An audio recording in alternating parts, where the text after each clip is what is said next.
Welcome to the Everyday Charlotte podcast, where we believe education is not simply for school hours, but an everyday learning lifestyle. On this podcast, I read a variety of living educational materials, including books in the public domain you can use to supplement your learning.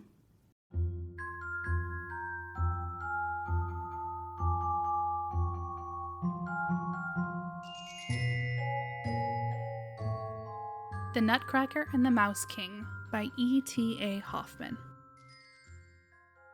Chapter 3. The Favorite.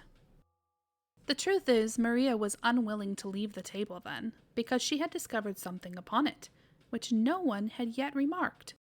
By the marching out of Fred's hussars, who had been drawn up close to the tree, a curious little man came into view, who stood there silent and retired, as if he were waiting quietly for his turn to be noticed.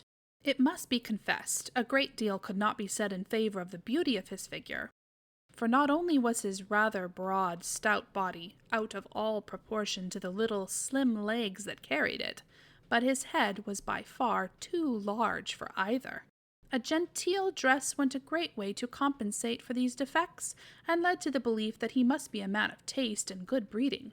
He wore a hussar's jacket of beautiful bright violet, fastened together with white loops and buttons, pantaloons of exactly the same color, and the neatest boots that ever graced the foot of a student or an officer. They fitted as tight to his little legs as if they were painted upon them. It was laughable to see that in addition to this handsome apparel, he had hung upon his back a narrow, clumsy cloak that looked as if it were made of wool, and upon his head he wore a woodman's cap. But Maria remembered that Godfather Drosselmeyer wore an old shabby cloak and an ugly cap, and still he was dear, dear Godfather. Maria could not help thinking also that even if Godfather Drosselmeyer were in other respects as well dressed as this little fellow, yet after all he would not look half so handsome as he. The longer Maria gazed upon the little man whom she had taken a liking to at first sight, the more she was sensible how much good nature and friendliness was expressed in his features. Nothing but kindness and benevolence shone in his clear, green, though somewhat too prominent eyes.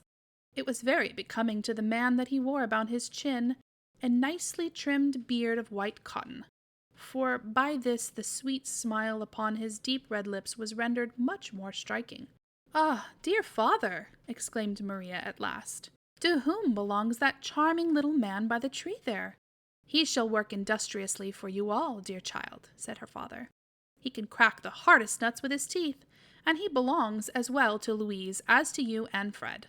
With those words her father took him carefully from the table and raised up his wooden cloak, whereupon the little man stretched his mouth wide open and showed 2 rows of very white, sharp teeth. At her father's bidding Maria put in a nut, and crack!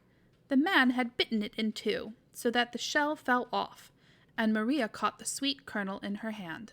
Maria and the other 2 children were now informed that this dainty little man came of the family of Nutcrackers, and practiced the profession of his forefathers. Maria was overjoyed at what she heard, and her father said, "Dear Maria, since friend Nutcracker is so great a favorite with you, I place him under your particular care and keeping, although, as I said before, Louise and Fred shall have as much right to his services as you."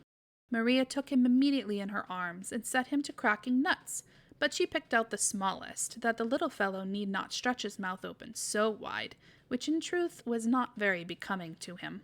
Louise sat down by her, and friend Nutcracker must perform the same services for her too, which he seemed to do quite willingly, for he kept smiling all the while very pleasantly. In the meantime, Fred had become tired of riding and parading his hussars, and when he heard the nuts crack so merrily, he ran to his sister, and laughed very heartily at the droll little man, who now, since Fred must have a share in this sport, passed from hand to hand, and thus there was no end to his labor. Fred always chose the biggest and hardest nuts, when all at once, crack, crack, it went, and 3 teeth fell out of Nutcracker's mouth, and his whole under jaw became loose and rickety. "Oh, my poor dear Nutcracker," said Maria, and snatched him out of Fred's hands. "That's a stupid fellow," said Fred. "He wants to be a Nutcracker, and has poor teeth. He don't understand his trade. Give him to me, Maria. He shall crack nuts for me if he loses all his teeth and his whole chin into the bargain. Why make such a fuss about such a fellow?" "No, no," exclaimed Maria, weeping. "You shall not have my dear Nutcracker. See how sorrowfully he looks at me and shows me his poor mouth. But you are a hard-hearted fellow. You beat your horses, yes, and lately you had one of your soldiers shot through the head." "That's all right," said Fred, "though you don't understand it. But Nutcracker belongs as much to me as to you, so let me have him." Maria began to cry bitterly and rolled up the sick Nutcracker as quickly as she could in her little pocket handkerchief. Their parents now came up with Godfather Drosselmeyer. The latter, to Maria's great distress, took Fred's part.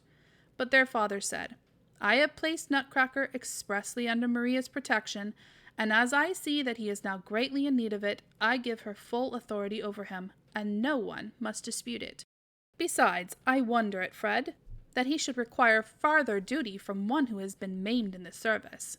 As a good soldier, he ought to know that the wounded are not expected to take their place in the ranks." Fred was much ashamed, and without troubling himself farther about nuts or Nutcracker, stole around to the opposite end of the table, where his hussars, after stationing suitable outposts, had encamped for the night. Maria collected together Nutcracker's lost teeth, tied up his wounded chin with a nice white ribbon which she had taken from her dress, and then wrapped up the little fellow more carefully than ever in her handkerchief, for he looked very pale and frightened. Thus she held him, rocking him in her arms like a little child, while she looked over the beautiful pictures of the new picture book which she found among her other Christmas gifts. Contrary to her usual disposition, she showed some ill temper towards Father Drosselmeyer, who kept continually laughing at her, and asked again and again how it was that she liked to caress such an ugly little fellow. That singular comparison with Drosselmeyer, which she made when her eyes first fell upon Nutcracker, now came again into her mind, and she said very seriously, "Who knows, dear godfather, if you were dressed like my sweet Nutcracker, and had on such bright little boots, who knows but you would then be as handsome as he is?" Maria could not tell why her parents laughed so loudly at this, and why the counselor's face turned so red, and he, for his part, did not laugh so heartily this time as he had done more than once before. It is likely there was some particular reason for it. You've been listening to Everyday Charlotte. We're reading The Nutcracker and the Mouse King. Tune in next week for the next chapter.